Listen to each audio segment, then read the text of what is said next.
Hello दोस्तों, हमारे YouTube channel रिवायत ज़िंदगी में आपका बहुत बहुत स्वागत है। हमारे चैनल पर बेहतरीन कहानियाँ, किस्से, सुविचार सुनने के लिए अभी सब्सक्राइब करें। आप हमें फेसबुक पर भी फॉलो कर सकते हैं, लिंक नीचे डिस्क्रिप्शन में है। तो चलते हैं हम अपनी आज की कहानी की ओर। हमारी आज की कहानी है रंग बदलती जिंदगी। बहुत ही सुहानी सुबह थी। गुनगुनी धूप निखरी थी। पंछी चाह रहे थे। हर्षद रोज की तरह मॉर्निंग वॉक के लिए घर से निकला। घर समुंदर के पास था और वहाँ बहुत ही खूबसूरत पार्क था जहाँ सुबह सुबह लोग टहलने आते थे।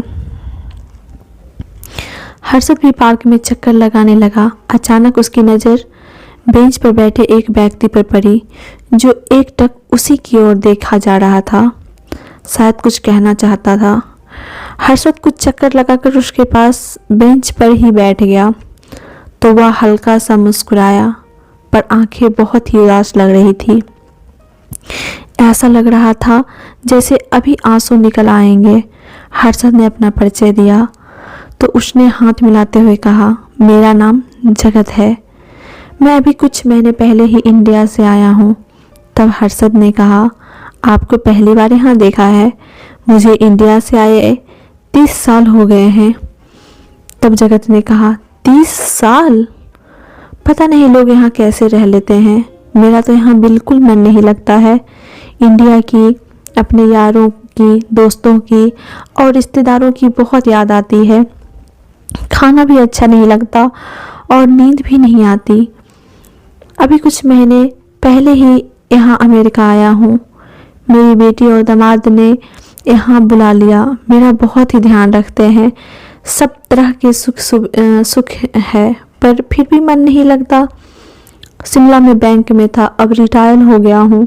शिमला में घर भी है, पर वहाँ बच्चे जाने नहीं देते। कहते हैं, पापा जी अब वहाँ अकेले क्या करोगे, यहाँ रहो हमारे साथ। तो फिर यहाँ चला आया, वरना उनका ध्यान मुझ में ही लगा रहता। एक ही बेटी है और दामाद तो बेटा से भी बढ़कर है। कहते कहते उनकी आंखों में आंसू आ गए। तब हर्षद ने कहा, फिक्र मत करो, शुरू में सबके साथ ऐसा होता है। जब भी किसी पौधे एक जगह से उखाड़ा जाता है तो वह अपने साथ जड़ों में वहाँ की कुछ मिट्टी लेकर आता है और फिर उसे दूसरी जगह पर लगा दिया जाता है। पर उसे नई जमीन में पनपने के लिए थोड़ा समय जरूर लगता है। पहले तो वह मुरझा जाता है, पर फिर धीरे धीरे जड़ें पकड़ लेता है। ऐसा ही हम इंसानों के साथ भी होता है।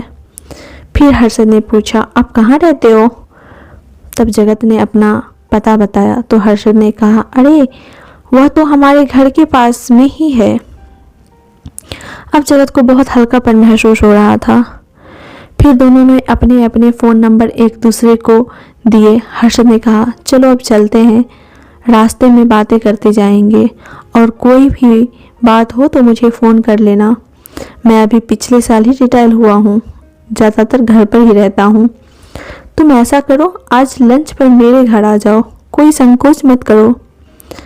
जगत मान गया। हर्षद घर पहुँचा तो पत्नी से कहा, आज लंच पर एक दोस्त को बुलाया है। तो पत्नी ने कहा, मैं तैयारियां करती हूँ। दोपहर को 2 बजे जगत लंच पर आया। हर्षद ने पत्नी का परिचय कराया, यह है मेरी पत्नी सुषमा। फिर सबने साथ में लंच किया। जगत ने कहा, बहन जी खाना बहुत ही स्वादिष्ट था। बहुत दिनों के बाद ठीक से खाना खाया। तब हर्षद ने कहा, अजी ये तो अगर घास भी बना देंगी तो उनमें भी साग का स्वाद आ जाएगा। मेरी अच्छी सेहत का राज यही है। सुषमा मुस्कुराते हुए काम में लग गई।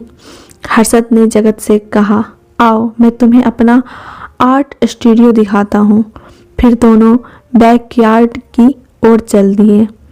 बैकयार्ड से समुंदर का खूबसूरत नज़ारा दिखाई देता था। बैकयार्ड में बहुत ही सुंदर सुंदर फलों और फूलों के पेड़ लगे थे। एक कोने में पानी का एक छोटा सा झरना था जहाँ पंछी चहचहा रहे थे। पास ही उनके लिए दाना भी रखा था। थोड़ा सा आगे जाकर आर्ट स्टूडियो था जिनमें सुंदर सुंदर सी पेंटिंग थी जो हर्षद द्वारा बनाई गई थी। एक बुक शेल्फ था जिसमें करीने से किताबें रखी थी। जगत हैरान रह गया, कहने लगा, मैं भी पहले पेंटिंग करता था पर अब बहुत समय हो गया, छोड़ दी।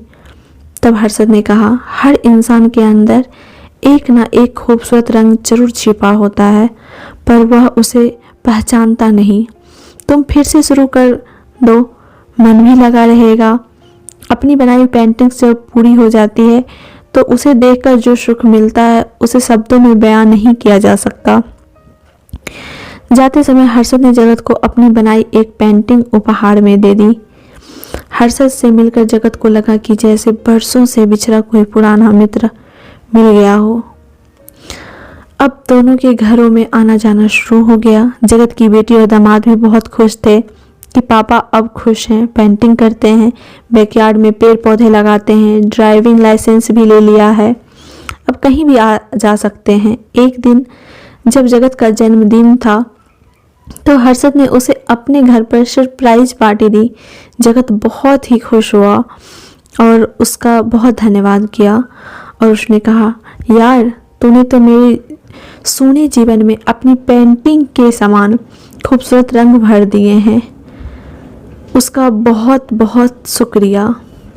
दोनों एक अनोखे खूबसूरत मित्रता के बंधन में बंध गए। अब दोनों हर जगह साथ साथ जाते।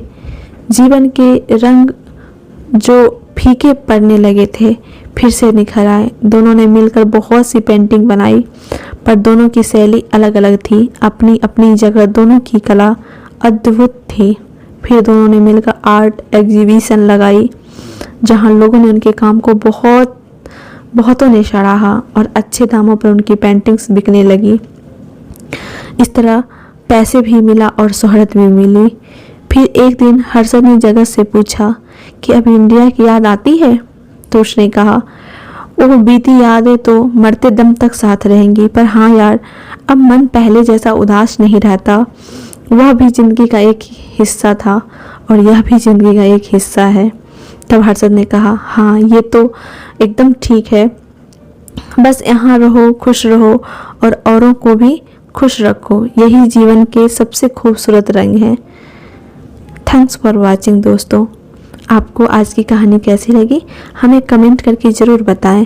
हमारे चैनल को सब्सक्राइब करें और हमारे फेसबुक पेज को भी फॉलो करें। कहानी को धैर्यपूर्वक सुनने के लिए आपका बहुत बहुत धन्यवाद। तो फिर मिलते हैं हम अपनी अगली कहानी की ओर। तब तक के लिए धन्यवाद।